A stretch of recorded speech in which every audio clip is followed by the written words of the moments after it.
ABC 2000, from around the world, continues live from Times Square. Once again, Peter Jennings. The crowd grows, and before the evening is over, they're all going to have a chance, thanks to this great jumbo screen we have out here in Times Square, to hear from one of America's great entertainers, Billy Joel. New Year's Eve would not be complete without him. He's at Madison Square Gardens to talk to us for just a moment now. Billy, this is going to be your last, great to have you with us. This is going to be your last concert of the century. But there are these rumors around you wanted to make it your last concert? I'm not sure if it's going to be my last concert, Peter, but the tour we just finished was definitely going to be my last tour. This would be a terrific night to say, hey, it's the end, but I'm not going to close the door on anything. No, I'm glad to hear it, and so will all of your other fans be glad to hear it. Tell us what you've been thinking today about the end of the century.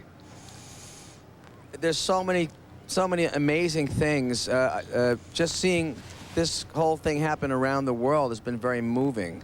Watching all these other countries celebrate the passing of the millennium and realizing how we're all tied in with each other and how we're all one world. It's just, that's been the most emotional thing for me. And being here in New York, in the middle of New York City, which on New Year's Eve is traditionally considered the center of the universe, is you know, very, very emotional also, Peter. And have you had a chance to look at the celebrations around the world? We've heard a lot of music and a lot of pretty derivative, wouldn't you agree?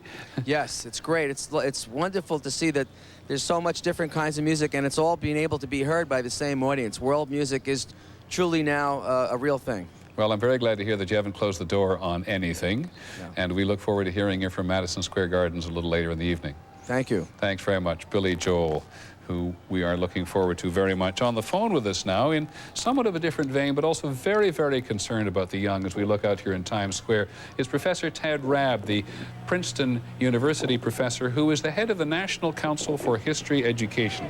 Professor Rabb, can you hear me? I certainly can. I have one quick question for you, if you wouldn't mind, and thank you for your time. As we go into the next century, how do we communicate history to kids in an exciting way? There are tons of kids here today. Well, history is full of wonderful stories, and the one thing that kids all respond to are great stories. Already in the very earliest grades, in the elementary grades, you have the stories of the great heroes. History is full of great heroes. It's full of great legends, of great myths. There are things that capture their attention. The notion that history is boring is absolute nonsense. And the excitement that I think both a teacher has in teaching those great stories and in the children hearing them. This is a wonderful moment, the millennium. It's a landmark. The whole country is talking about history. I hope teachers all over the country will take advantage of it and bring history to their kids. In a phrase or two, do you have any one anticipation about the next century? The one great change of the 20th century has been speed. Speed in communication, speed in almost every area. And I have a suspicion that that acceleration is going to continue. And I hope we can keep the perspective of the past on what it is that we're doing in the future. Oh, how very interesting. The perspective of the past.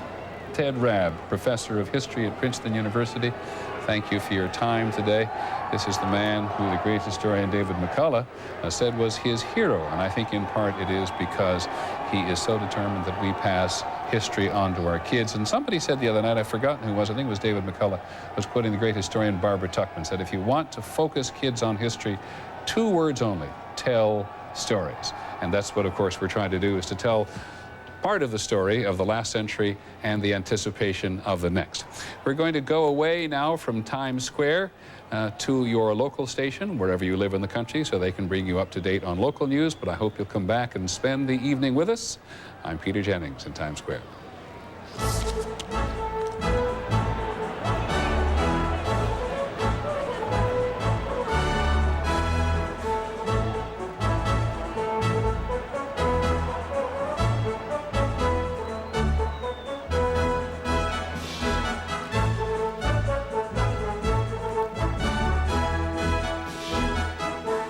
ABC 2000 will return in a moment.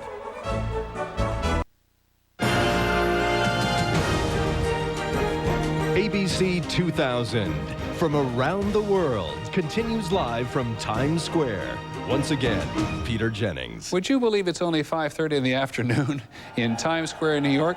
The difference is it's darker now, but some of them have been there since 7 o'clock this morning and earlier.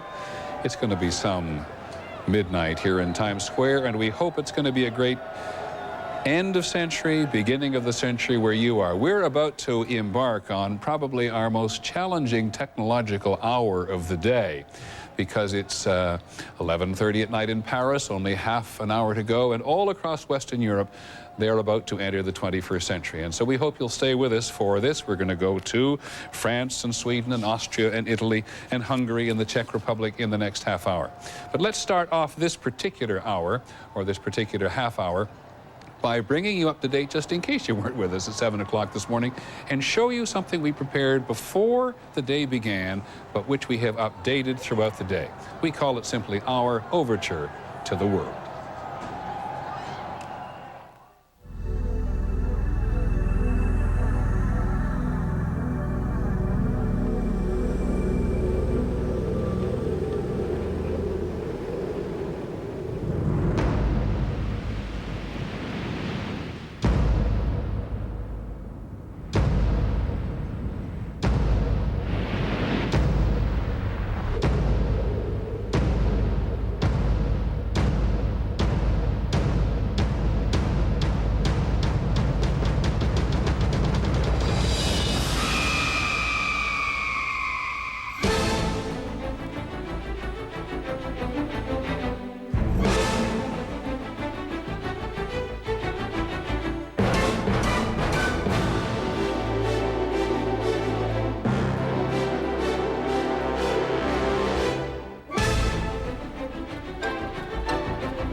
quite enjoy that out in Times Square. Our overture to the world, which we first prepared at 7 o'clock this morning.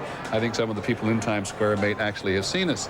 And the mayor of New York, Rudolph Giuliani, just told ABC's John Miller a short while ago that in Times Square at this moment, 5:30 Eastern Time in the afternoon, there are as many people as were here for midnight last year, which gives you some sense.